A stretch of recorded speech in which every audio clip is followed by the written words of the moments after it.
Hi viewers, welcome to JS Technology. In this video we are going to see about US troops were injured in Iran missile attack despite Pentagon initially saying there were no casualties. Several US service members were injured during last week's Iranian missile attack on Al Asad Air Base in Iraq despite the Pentagon initially saying that no casualties had taken place. While no US service members were killed in the January 8 Iranian attack on Al Asad Air Base, several were treated for concussion symptoms from the blast and are still being assessed, the US-led military coalition fighting ISIS in Iraq and Syria said in a statement Thursday. Out of an abundance of caution, service members were transported from Al Asad Air Base, Iraq to Landstuhl Regional Medical Center in Germany for follow-on screening. When deemed fit for duty, the service members are expected to return to Iraq following screening, the statement added. A U.S. military official told CNN that 11 service members had been injured in the attack, which was launched in retaliation for the U.S. airstrikes that had killed Iranian General Qasem Soleimani the previous week. Defense One was first to report on the injured service members. Following the attack, the Pentagon said that no casualties had resulted from the 16 missiles fired by Iran. The U.S. military defines a casualty as either an injury or fatality involving personnel. Asked about the apparent discrepancy, a defense official told CNN that was the commander's assessment at the time. Symptoms emerged days after the fact, and they were treated out of an abundance of caution. After this story published, Captain Bill Irwin, the spokesperson for U.S. Central Command, which oversees troops in the Middle East, said the military had learned after the attack that 11 individuals were injured, 8 were transported to Landstuhl Regional Medical Center in Germany, and 3 were sent to Camp Erfgen in Kuwait for follow-on screening.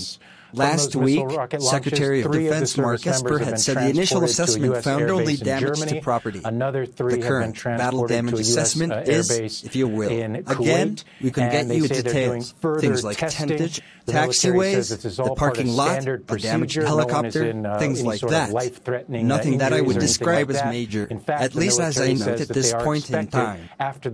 So that's the state of the attack at this point as we know it. Most importantly, no casualties, no friendly casualties, whether they are U.S., coalition, contractor, etc., Esper said. The news of the injuries come after Iran fired at 2 Iraqi bases housing U.S. troops in retaliation for Soleimani's killing in the Iraqi capital of Baghdad. The administration sought to cast its strike on Soleimani as an attempt to de-escalate tensions with Iran. But Tehran has described it as an act of war and state terrorism. Soleimani had been the second most powerful official in the country. U.S. officials have offered differing accounts of what they see as the motivations behind Iran's attack. Vice President Mike Pence said last week that the administration believes the strikes were intended to kill Americans, and Army General Mark Milley, the chairman of the Joint Chiefs of Staff, said he believed that the attacks were intended to cause structural damage, destroy vehicles and equipment and aircraft, and to kill personnel. But a growing belief emerged among administration officials last week that Iran had deliberately missed areas populated by Americans. Multiple administration officials told CNN that Iran could have directed its missiles to areas populated by Americans, but intentionally did not. And those officials said Iran may have chosen to send a message rather than take action significant enough to provoke a substantial U.S. military response, a possible signal the Trump administration was looking for a rationale to calm the tensions.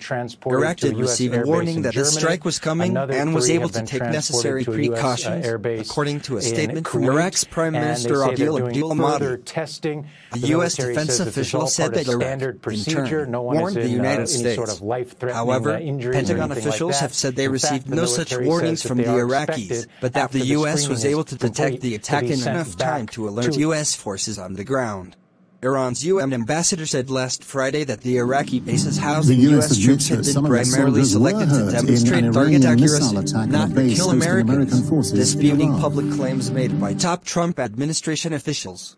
We said before we took our military action that we would choose the timing and the place, and we chose the place where the attack against Soleimani was initiated, Ambassador Majid Taghtavanchi told CNN's John Berman on New Day last Friday when asked about Pence's comments. And we do not consider a high number of casualties as an instrumental element in our calculations. That's all.